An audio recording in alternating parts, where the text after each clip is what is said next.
North Korea's Kim Jong-un has continued his official visit to Russia, stopping on Friday to inspect a fighter jet factory that is under Western sanctions due to the war in Ukraine. The visit comes just days after Kim and President Vladimir Putin held a rest summit that has stoked Western concerns.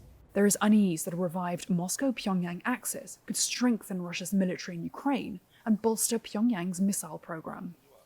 During Wednesday's talks, Kim and Putin discussed military matters, the war in Ukraine, and Russian help for North Korea's satellite program.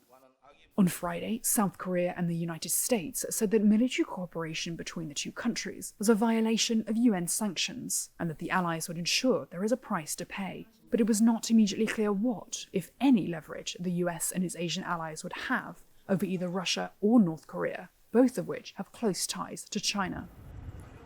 Back in Russia's Far East, the 39-year-old North Korean leader was shown on Russian state television carefully inspecting the cockpit of a fighter jet, as Russian officials explained its capabilities via a translator.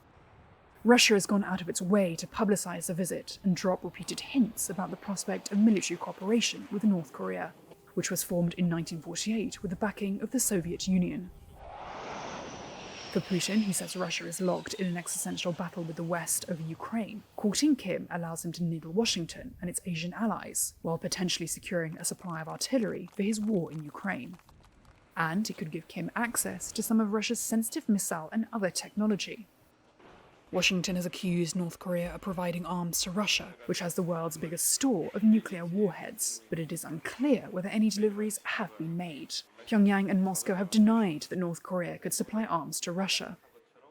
US and South Korean officials have called on Moscow to show responsibility as a permanent member of the UN Security Council.